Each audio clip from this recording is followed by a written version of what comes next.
2018년 사순절이 지난주 수요일부터 시작이 되었습니다. 따라서 오늘이 사순절 기간 중에 맞는 첫 번째 주일이에요. 그래서 저는 오늘도 예수라는 제목 가지고 하나님의 말씀을 전하려고 합니다. 우리나라 테니스 선수 가운데 정현이라는 선수가 있는데요, 아마 이 선수보다도 더 유명한 테니스 선수는 없다고 해도 과언이 아닙니다. 왜냐하면 그는 지난 1월 달에 있었던 호주 오픈 테니스 대회에서요, 우리나라 선수로서는 최초로 세계 강호들을 물리치고 4강에 들었기 때문입니다. 그런데 만약입니다, 그 선수가 우리 교회 출신이고요, 그리고 더 중요한 것은 그 부모와 형제들이 지금 이 자리에 앉아서 우리와 함께 밥도 먹고 예배도 드린다라고 한다라면, 우리들은 그 선수의 소문이 들릴 때마다, 또 그 선수의 이름이 높아질 때마다 얼마나 기분이 좋겠습니까? 특별히 이번 설 명절 때요, 고향에 내려왔다가 이제 오늘 이 예배 시간에 함께 참여하게 되었다라면 아마 지금 예배 분위기와는 완전히 다른 분위기가 연출될 것 같습니다. 먼저 그 선수의 얼굴을 보기 위해서요, 인산인해로 많은 사람들이 이 자리에 운집을 할 것 같습니다. 그리고 그 선수가 이제 어떻게 찬양을 하는가, 또 어떻게 말씀을 듣는가, 또 어디쯤 앉았는가 하고 온통 관심이 그에게 쏠리지 않겠습니까? 그런데 오늘 우리에게 주신 본문 말씀에 보면 예수님 당시에 나사렛 동네에서도 이와 비슷한 상황이 일어났음을 볼 수가 있습니다. 오늘 14절 말씀에 보면요, 예수님께서 고향인 나사렛 동네를 방문하시기 전부터 이 예수님에 대한 소문이 사방으로 퍼져나갔다고 했습니다. 그래서 어제는 예수님이 어딜 가셨대, 오늘은 무슨 말씀을 하셨대, 또 오늘은 어떤 기적을 베푸셨대 하는 그런 일들이, 그런 말들이 온 이 유대 땅에 그렇게 퍼져 나갔다라는 것입니다. 그리고 또 예수님이 특별히 말씀을 전하시면요, 사람들이 그 말씀을 듣고 무사람이 칭송을 하였다라고 말씀하고 있습니다.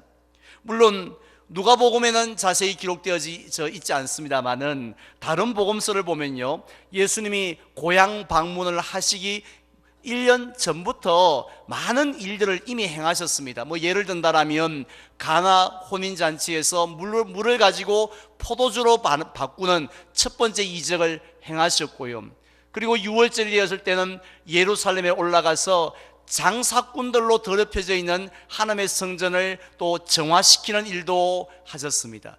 그리고 가버나움으로 돌아오셨을 때는 중풍병자도 고쳐주셨고, 또 12의 혈루증 앓는 여인도 치유하셨습니다. 심지어는요, 죽어서 호흡이 멈추어져 있는 그런 회당장 야이로의 딸까지도 고치기도 하셨습니다. 살리기도 하셨습니다. 이러한 예수님에 대한 소문은 테니스 선수가 세계 4강에 들어갔다는 소문과 비교가 됩니까?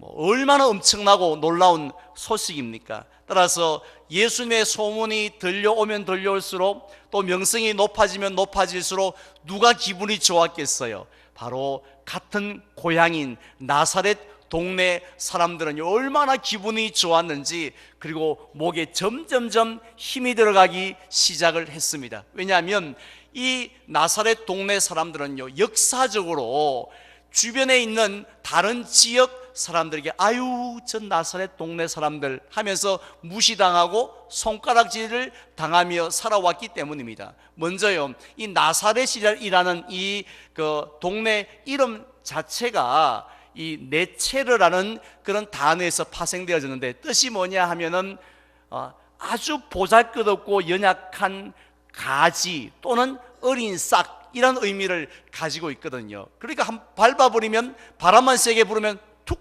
하고 부러질 듯한 그런 이름을 가진 거예요. 우리 대구라는 이름은 얼마나 엄청나고 대단한 이름입니까? 정반대의 의미를 가졌다는 것입니다. 실제로 이 나사렛은 갈릴리 호수에서도 저 산악 지역으로 한참을 들어가야 있는 그런 동네인데, 고고학자들이 최근에 발굴을 해보니까 예수님 당시에 이 나사렛이라는 동네는 이 많이 살아봤자 전체 인구가 한 200명 정도 되어지는 그런 조그마한 마을이었고요. 그리고 그들이 살았던 가옥들을 발굴을 해보니까 거기 뭐 호화주택이 나오고 뭐 별장이 나오고 뭐 화장실 2개고 이러면 얼마나 좋았겠습니까마는 진짜 서민들이 살았던 그런 단순한 가옥들로 이루어져 있었다고 했습니다. 그래서 우리 예수님의 출신이 나사렛이라는 사실이 알려졌을 때 사람들이 뭐라 그랬죠? 나사렛에서 무슨 선한 것이 나겠느냐라고 했던 이유가 바로 거기에 있습니다. 자, 그런데 지금은 어떻습니까? 상황이 180도로 바뀌었어요. 쥐구멍에도 볕들 날이 있다고 이 나사렛을 향하여 사람들의 이목이 집중되어진 겁니다. 뭐 예전에는 세계인들이 평창이 어딘지 어떻게 알았겠습니까? 그런데 이제는 온 세계인의 이목이 평창 동계올림픽에 집중되는 것처럼 이제 유대 땅에 사는 사람들이 나사렛이 어디야? 하고 관심을 가지게 되었다는 것입니다. 왜냐하면요, 그토록 무시했던 나사렛 사람들 중에 어떤 사람들이 있냐면 그 유명한 이 전국적인 명성을 가진 예수님과 함께 어릴 때 숨바꼭질하고 공기놀이하고 말타기 했던 그런 사람들이 나사렛에 지금 살고 있거든요. 그리고 목수였던 예수님께서 만들었던 의자나 식탁을 아직도 사용하고 있는 사람들이 나사렛에서 살고 있었습니다. 더욱더 중요한 것은 예수님의 부모와 형제들이 지금도 그곳에서 나사렛에서 살고 있었기 때문입니다. 그렇기 때문에 예수님은요, 무명의 촌동네인 그 나사렛을 빛낸 그런 동네의 영웅 중에 영웅이라 해도 과언이 아니었지 않겠습니까? 그런데 그 예수님이 드디어 고향으로 방문하시기 위해서 오고 계셨습니다. 온 동네가 떠들썩거리지 않았겠습니까? 특별히 예수님의 첫 번째 공식 행사 장소가 어디 있느냐면 어릴 적부터 늘 안식일마다 가서 예배를 드리던 그런 회당이 공식 행사의 첫 번째 장소였습니다. 그래서 이른 아침부터 온 동네 사람들이 그 예수님을 한번 보기 위해서, 또 예수님을 또 만나기 위해서 이른 아침부터 회당에 모여들었을 것입니다. 그리고 예수님이 제자들과 함께 쫙 입장을 하실 때에 다들 예수님이 어떻게 변하셨는가, 어디에 좀 앉으시는가, 찬송은 어떻게 부르시는가에 관심이 집중되었지 않겠습니까? 당시에 회당 예배 순서는요, 오늘 우리가 드리는 예배 순서와 큰 차이가 없는 것 같습니다. 제가 지금부터 주일 오전 예배를 시작하겠습니다라고 하고 기도로 기원을 하지 않습니까? 마찬가지로 그들도 예배 기원을 하고 이어서 다 같이 일어나서 찬송을 했어요. 그리고 우리가 사도신경으로 신앙 고백을 하듯이 그들은 신명기 6장에 나오는 쉐마의 말씀, 들으라 이스라엘아 하는 그 말씀을 쫙 똑같이 암송하는 순서가 있었습니다. 그 다음에는요, 우리 장모님이 대표기도 하듯이 대표자가 나와서 여러 가지 축복 기도를 합니다. 그리고 나면은요, 성경 봉독과 설교 시간이 이어지는데, 보통적으로 성경 봉독은 이 회당장이 하거나 아니면 우리 교회 우리도 헌신 예배할 때 특별한 순서자가 봉독을 하는 것처럼 회당장이 지명한 사람이 성경을 봉독하면 설교가 시작되었습니다. 그런데 오늘 본문에 보니까 성경 봉독 시간이 되어지니까 예수님께서 자리에서 일어나셨다라고 했습니다. 그러자 성경을 맡았던 자가 예수님에게 이사야서 성경 두루마리를 건네게 되었습니다. 자, 그런데 우리가 잘 알고 있는 것처럼 이 이사야서는 분량이 장난이 아니지 않습니까? 얼마나 많습니까? 66장까지 있어요.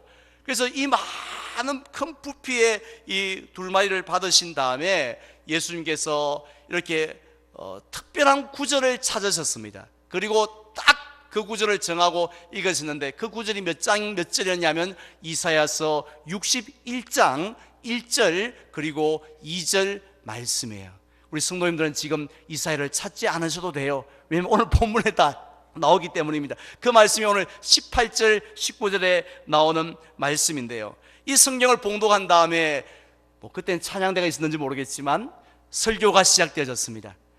저는 보통 설교를 할 때에 한 30분에서 한 35분 정도 하는 것이 적당하다고 생각해서 이 설교 시간을 조절해요. 근데 우리 예수님은 정말 저처럼 30분에서 35분을 하셨는지 아니면 이 처음으로 고향에 오셨고 또 언제 또 오실지 모르기 때문에 한 3시간, 한 30분, 한 30시간 하셨는지는 모르겠어요. 그리고 또 예수님이 어떻게 서론을 시작하셨는지, 또 어떤 예화를 드셨는지, 어떤 말씀을 인용하시는지도 오늘 본문에 기록은 되어져 있지 않습니다만은 한 가지 분명히 알 수 있는 것이 있어요. 그게 뭐냐면 예수님의 말씀의 결론입니다. 저도 설교할 때에 이제 말씀을 맺고자 합니다 하면 우리 성도님들 얼굴이 환해지면서 주무신 분들도 다시 소생하게 되어지는 놀라운 역사가 일어나는 것처럼 예수님도 마지막 결론이 있었습니다. 결론이 없는 설교가 어디 있겠습니까? 예수님의 결론이 뭐냐면 21절이에요. 제가 봉독합니다. 이에 예수께서 그들에게 말씀하시되 이 글이 오늘 너희 귀에 응하였느니라 라고 했습니다. 지금 예수님은 과거에 있었던 사건을 지금 설교로 말씀하신 게 아닙니다. 앞으로 미래 100년 후 200년 후 4차 산업혁명 시대가 지나면 어떻게 될 것이다, 미래를 말씀하신 게 아니었어요. Here and now, 지금 바로 이 자리에 무슨 일이 일어났는지 아느냐, 바로 이사야서의 말씀이 이루어졌다라는 그 말씀을 결론적으로 내리신 겁니다. 그러자 항상 설교가 끝이 나면 반응이 있지 않습니까? 우리 성도님들 어떤 때는 설교를 들으면 그냥 들으나 마나 아무 반응이 없는 그런 주일도 있을 터이고요, 어떨 때는 그냥 너무 이 은혜가 되어서 또는 눈물이 나서 회개가 되고 또는 너무 감사해서 자리를 일어나지 못할 때도 있지 않습니까? 그래서 우리 은혜 받았습니다 이렇게 인사하신 분도 계시는데요, 이렇게 설교는 항상 이 반응이 일어나게 되어 있습니다. 자, 그런데 이 나사렛 동네 사람들은 어떤 반응이 일어났는가 하면요, 오늘 22절 보시기 바랍니다. 그들이 다 그를 증언하고 그 입으로 나오는 바 은혜로운 말을 놀랍게 여겨라고 말씀합니다. 설교가 끝이 났습니다. 축원드립니다 끝이 나오니까 사람들이 깜짝 놀라요. 전기 충격을 받은 것처럼 깜짝 놀랐다라고 했습니다. 이처럼 사람들이 예수님의 설교에 놀랐던 이유가 있을 것 아니겠습니까? 사실은 예수님이 산상보훈을 전하실 때도 역시 사람들이 우와, 지금까지 들어본 말씀은 차원이 다르다면서 깜짝 놀랐던 것처럼 나사렛 동네 사람들도 크게 그냥 놀란 게 아니라 크게 놀랐다라고 했습니다. 자, 그렇다면 왜 이렇게 놀랐을까요? 이유는 딱 한 가지였는데요, 바로 예수님의 입에서 나오는 은혜로운 말 때문이었다라고 했습니다. 자, 구체적으로 예수님이 하셨던 그 설교 가운데 또 읽었던 본문 가운데 어떤 은혜가 들어있길래 사람들이 이렇게 놀랐느냐는 거지요. 그냥 단순히 여러분 복 받을 겁니다, 여러분 건강할 겁니다, 여러분 자녀들 잘 될 겁니다, 이런 은혜도 사실은 깜짝 놀랄 만한 일이지만 그런 차원과는 비교할 수 없는 말씀을 하셨다라는 것입니다. 그 말씀을 우리가 알아보려면 우리 오늘 이사야서의 본문이었던 18절부터 우리가 살펴보면 알 수 있는데요, 18절 이하에 보니까 예수님이 봉독하셨던 그 이사야서 안에는 4종류의 사람이 나오는데, 먼저는 가난한 자가 나옵니다. 두 번째는 포로된 자가 나옵니다. 그 다음에 눈먼 자가 나옵니다. 마지막으로는 눌린 자가 나옵니다. 이 4종류의 사람들은요, 우리가 누리고 있는 이런 좋은 혜택들을 제대로 누리지 못하고 지극히 찌들어지게 가난하고 힘들게 인생을 살아가는 극소수의 소외계층들을 두고 하신 말씀이 아니에요. 사실은요, 이 4부류의 사람들은 이 땅에 사는 모든 사람들의 영적인 상태가 그러하다라는 말씀이에요. 그러니까 지금 이 61장, 이사야 61장 말씀은 이 땅에 사는 모든 사람들에게 주신 말씀이라는 것입니다. 왜 그러냐면요, 모든 사람이 죄를 범하였음에 하나님의 영광에 이르지 못하더니라는 로마서의 말씀처럼 이 땅에 사는 모든 사람들이 단 한 명의 예외도 없이 허물과 죄로 죽었다는 것이에요. 그래서 영적으로는 심히 가난하게 되었고요, 또 영적으로 이 마귀에 또한 포로된 자가 되었고, 영적으로 육신의 눈은 2.0, 1.5 나오지만 영적으로는 맹인이 되어버렸고, 또 영적으로는 짓눌리는 삶을 살게 되었다는 것이에요. 그러니까 사람들이 가만히 있겠습니까? 아유 답답해, 아유 힘들어 하고 이것을 좀 벗어나 보려고 몸부림치겠죠. 선행을 해보기도 하고 뭐 열심히 율법대로 살아가 보기도 했지만 여전히 벗어날 수 없는, 우리가 명절 때 차량이 딱 막혀 있으면 이게 얼마나 답답해요. 벗어나고 싶지만 어떻게 벗어날 수 없지 않습니까? 무슨 뭐 이 드론처럼 하늘로 붕 떠서 날으면 좋겠는데 그런 날개가 차에 없으니까 얼마나 답답한 가운데 있겠습니까? 바로 우리가 그런 영적인 상태에 있었다는 거죠. 그런데 이러한 죄인들을 하나님이 불쌍히 여기시고요, 긍휼히 여기셔서 우리 힘으로는 할 수 없지만 하나님의 은혜로, 하나님의 도우심으로 거기에서 벗어나게 해주시겠다는 겁니다. 누구를 통해서? 메시아를 통해서 해주시겠다 하시는 말씀이 바로 이 이사야서 61장의 내용인 거죠. 그러니까 이사야 61장은 사람들에게 영적인 소망을 주는 말씀인데, 특별히 오늘 보면 19절 말씀에 보면 그 메시아를 통해서 너희에게 주의 은혜의 해를 전파하게 하시겠다고 했습니다. 이건 또 무슨 말씀이냐면요, 여기서 은혜의 해라는 것은 레위기 25장에 나오는 희년이라는 해를 가리킵니다. 희년은요, 매번 50년마다 찾아오는 특별한 해인데요, 그때에 이 제사장이 나팔을 쫙 불면요, 사람들이 해야 될 일이 있습니다. 희년 때 뭘 해야 되냐면은 먼저는 모든 서로가 서로에게 진 빚을 다 탕감해 줘야 돼.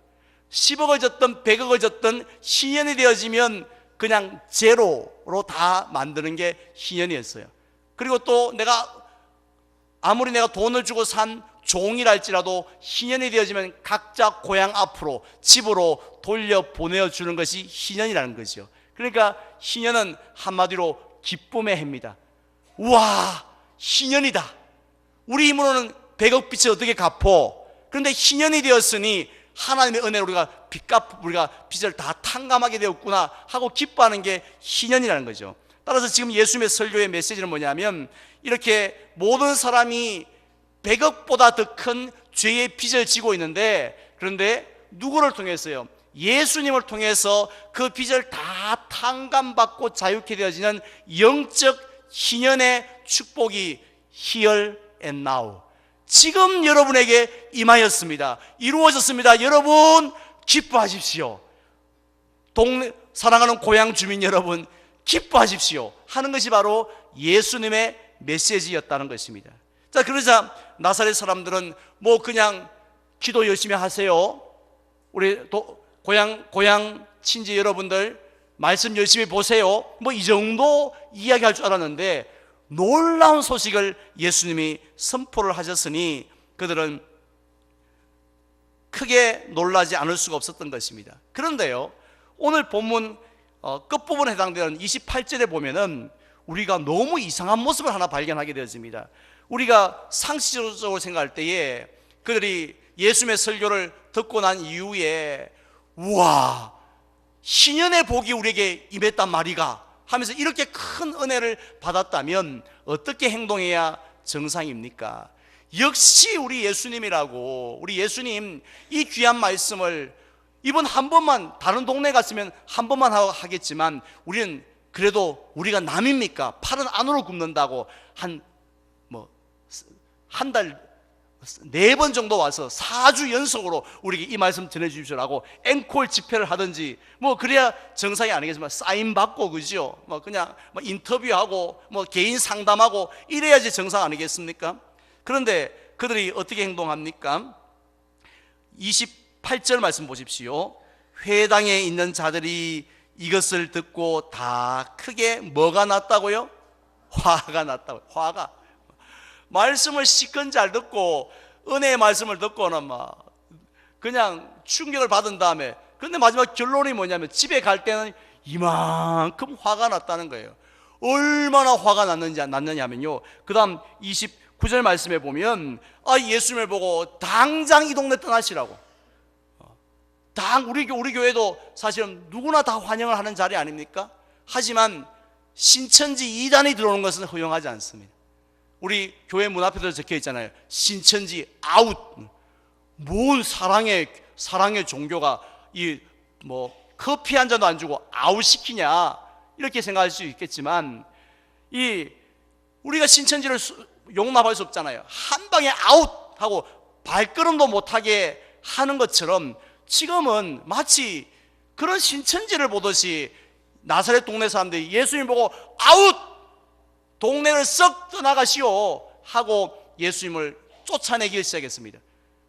얼마나 화가 났으면요, 나중에 그들 중에 어떤 사람들은 예수님을 그냥 화가 막 가라앉지 않으니까 예수님을 낭떠러지까지 가서 밀쳐 떨어뜨리려고까지 했다는 거예요. 그만큼 예수님을 미워했습니다. 그렇다면 나사렛 사람들이 왜 이렇게 행동을 했을까요? 우리는 그 이유를 22절에서 그들이 했던 말 속에서 그 이유를 발견할 수 있습니다. 22절 다시 한번 더 보면요, 제일 마지막에 이런 말씀이 있습니다. 은혜로 말을 놀랍게 여기르되 이 사람이 누구의 아들이 아니냐고요? 요셉의 아들이 아니냐라고 대답을 했습니다. 지금 이들은요, 베드로가 마태복음 16장에서 고백했던 것처럼 주는 그리스도가 맞습니다. 주는 하나님의 살아계신 하나님의 아들이십니다. 이렇게 고백을 하는 것이 아니라 그들은 당신은 우리와 같이 살고 있는 그런 요셉의 아들이 아니냐고. 당신이 우리 어릴 때 같이 우리 숨바꼭질 했지 않냐고. 당신이 만들었던 그 의자를 내가 지금 안고 있지 않느냐고. 그런데 무슨 하나님의 아들이냐고, 사람의 아들이라고 이렇게 고백을 하고 있습니다. 우리는 이런 그들의 그 짧은 고백을 통해서 무엇을 알 수 있느냐 하면요, 이 회당에 모인 사람들이 왜 그곳에 모였는지 목적을 우리가 알 수가 있습니다. 그들은요, 이분이 하나님의 아들이기 때문에, 즉 메시아이기 때문에 우리가 그 말씀을 들어야지, 그 말씀 듣고 우리가 희연의 복을 받아야지, 구원의 은혜를 입어야지, 무슨 말씀을 하든지 우리가 아멘 해야지 하는 마음으로 그들이 모여서 예수님 앞에 있었던 것이 아니었다고 했습니다. 그들이 모인 이유는요, 23절에서 우리 예수님께서 벌써 말씀을 하셨는데요, 예수님은 그들의 모인 이유를 알고 계셨어요. 23절에 보니까 그들이 모인 진짜 이유는요, 이 사람의 아들에 불과한, 요셉의 아들에 불과한, 목수의 출신에 불과한 이 예수라는 사람이 전국적으로 그냥 명성을 얻고 다닌다고 하니까 우리가 한번 보자. 우리가 진짜 이게 소문이 진짜인지 아니면 이게 가짜인지 한번 보자. 그래서 그때 당시에 유행했던 속담 중에 하나가 뭐냐면 의사야 너 자신을 고치라 이거예요. 우리도 그러지 않습니까? 누가 무슨 이 의약품을 파는 사람이 이 약을 먹으면 암도 낫습니다, 이 약을 먹으면 아주 미인이 되어집니다, 살이 쏙 빠집니다. 그러면 우리 덜럼 삽니까? 아니죠. 니 한번 먹어봐라. 그러니까 니부터 먼저 한번 해보고 그 다음에 우리가 한번 하겠다라는 거죠. 그것처럼 이 나사렛 동네 사람들도 예수님을 향하여서 그냥 당신이 우리 앞에서 한번 기적을 베풀어봐, 죽은 사람 한번 살려봐, 또 중풍병자 한번 고치봐, 그럼 우리가 믿지 하는 마음으로 그들이 그곳에 모여 있었다라는 것입니다. 이러한 모습을 보시니 예수님께서 탄식을 하셨습니다. 동네 사람들이 그 은혜의 말씀을 들었음에도 불구하고 전혀 은혜를 받지 못하는 모습을 보고 탄식하셨는데, 그 유명한 말씀 아시죠? 선지자가 고향에서는 환영받는 자가 없다라고 했습니다. 결국 예수님뿐만 아니라 모든 선지자들이 고향에서는 자꾸 배척을 받는 거예요. 이유가 무엇인지 대충 짐작이 가시죠? 그것은 바로 편견 때문입니다.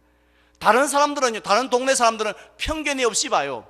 그런데 이 동네 사람들은 이 색안경을 끼고 보는 거예요. 요셉의 아들이지, 사람의 아들이지, 우리하고 같이 놀았는데, 초등학교 동창인데, 그런 관점으로 본다는 거예요. 그러니까 이들이 그 선지자의 말이 하나님의 말씀으로 들리지 않고 사람의 말로 들렸다는 것입니다. 우리는 그런 편견을 가진 사람들을 민수기 21장에서 발견할 수 있습니다. 그들은요, 원망불평하다가 불뱀을 물린 사람이에요. 그들에게 하나님께서 주신 치료제가 무엇입니까? 장대에 뭘 달라고, 무슨 뱀을 달라고요? 노뱀을 달으라고 했습니다. 그리고 저 노뱀을 쳐다보는 자는 다 나을 것이라고 말씀하셨을 때에 어땠습니까? 사람들 중에 믿음으로 아무 편견 없이 하나님의 말씀을 믿고 아멘하고 쳐다보는 사람은 나았어요, 안 나았어요? 나았죠. 하지만 어떤 사람도 있습니까? 먹게 샀노? 풀 뜯어먹는 소리 하냐고. 아니, 내가 지금 불뱀에 물려가지고 독이 퍼진다고, 이 사람아. 그런데 저기 노스로 된 그걸 쳐다본다고 해서 내가 이게 낫는단 말이가. 택도 없는 소리 하지 마라 하면서 색안경을 끼고 그 말씀을, 자기의 이성이라는 색안경, 자기의 경험이라는 색안경을 끼고 바라본 사람들은 어떻게 됐겠습니까? 다 죽어버렸지 않습니까? 지금 나사렛 동네 사람들이 그랬다는 것입니다. 그들은 예수님을 볼 때 편견으로 바라봅니다. 아니 사람의 아들인데, 아니 그 집에 사돈 8촌까지 내가 다 알고 있고, 그 집에 뭐 숟가락 몇 개인지 내가 다 알고 있는데, 지가 하나님의 아들이라고 우리에게 구원의 은혜를 베풀어 주겠다고? 말도 안 되는 소리 하지 말라라고 했던 것입니다. 결국 우리 이 사건을 볼 때 우리가 무엇을 알 수 있습니까? 하나님의 구원의 문, 은혜의 문은 얼마나 넓은지 모릅니다. 아무나 오라고 했습니다. 다 내게로 오라고 하셨습니다. 누구든지 어떠한 죄인이든지 주님 앞에 오기만 하면 받아주시는 것이 하나님의 사랑인 줄 믿으시기를 바랍니다. 그래서 하나님의 구원의 문은 넓어요. 그런데 실제는 어떻습니까? 아멘하고 믿음으로 그 문에 들어간 사람은 많다고 했어요? 적다고 했어요? 심히 적다라고 했습니다. 왜요? 편견을 가지고 있기 때문이었다는 겁니다. 사실 그래서 예수님은 구약에 있었던 두 사람을 소개합니다. 한 명은 엘리사 시대에 있었던 이 한 과부였는데요, 그때 이스라엘 땅이 얼마나 과부가 많았냐는 거죠. 하지만 그 중에서 하나님의 은혜를 입었던 사람은 이방인 시돈 땅에 사는 과부, 사렙다 과부 한 명뿐이었다는 것이죠. 자, 그리고 엘리사 시대는요, 이스라엘 땅에 수많은 나병 환자가 있었지만 하나님의 은혜를 입고 고침받은 사람도 역시 한 명, 수리아 사람, 이방인 나만 장군 뿐이었다는 것입니다. 이들의 공통점이 무엇입니까? 그들은 편견을 깨트렸다는 거예요. 아니, 하나님께서 이스라엘 땅도 저렇게 가뭄으로 힘들게 하는데, 아니 지금 먹을 것이 없어 굶어 죽으려고 하는 나에게 당신을 보내가지고 가루에 통에 가루가 떨어지지 않아? 기름이 떨어지지 않는다고? 이게 말이 되냐 이게? 하고 그 편견을 가지고 있었다면 그도 구원받지 못했을 겁니다.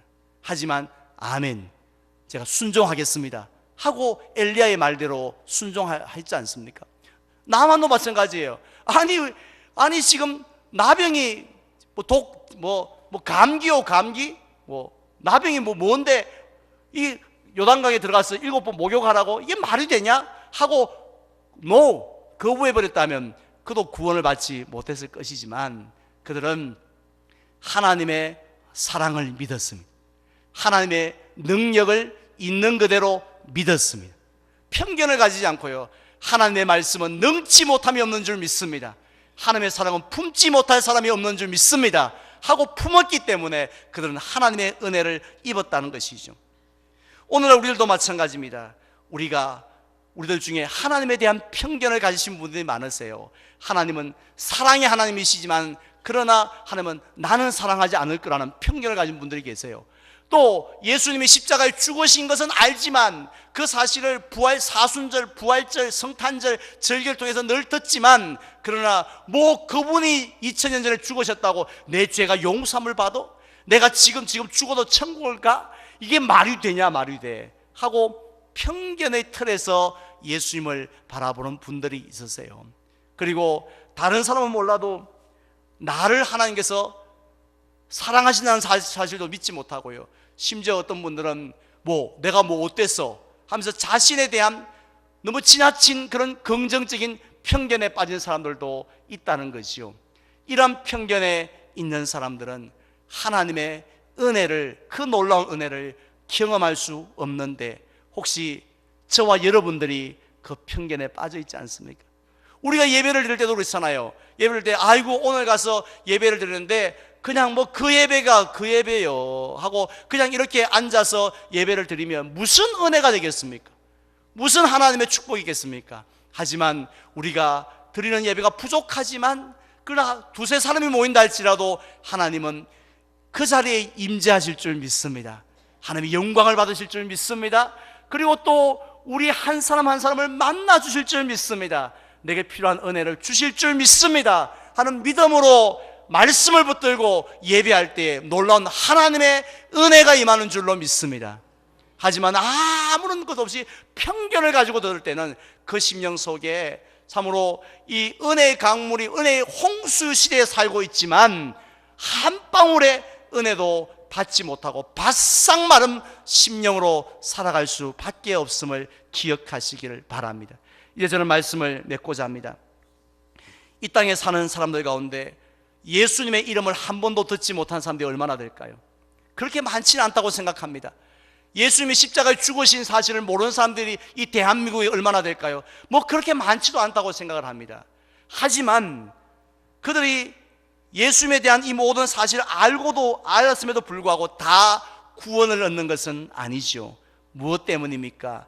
편견 때문에 그렇습니다. 색안경을 끼고 하나님을 바라보고 예수님을 바라보고 자기 자신을 바라보면서 안 돼 구원은 있을 수 없어 라고 이미 우리가 포기해버리기 때문이 아니겠습니까? 따라서 오늘 저와 여러분들은 이 사순절 기간 동안에 혹시 나도 모르게 내가 가지고 있는 그런 색안경, 그런 편견들로 인해서 하나님의 은혜를 맛보지 못하고 있는 부분이 없는지 살펴보시기를 바랍니다. 그래서 그 모든 편견들을 하나님 앞에 깨트리고요, 하나님 앞에 내려놓고 하나님의 말씀을 있는 그대로 받을 수 있는 마음을 주십시오. 옥토 같은 마음을 주십시오. 어린아이 같은 마음을 주시옵소서. 그래서 우리가 하나님의 말씀, 하나님의 은혜, 하나님의 능력, 하나님의 그런 모든 계획하심의 말씀 앞에서 우리가 하나님 감사합니다라고, 아멘이라고 이렇게 반응하고 화답할 수 있는 저와 여러분들이 되셔서 정말 저와 여러분들의 신앙이 날마다 주님 한 분만으로 인하여서 늘 승리하는 그런 귀하고 복된 삶이 되시기를 주님의 이름으로 축원을 드립니다.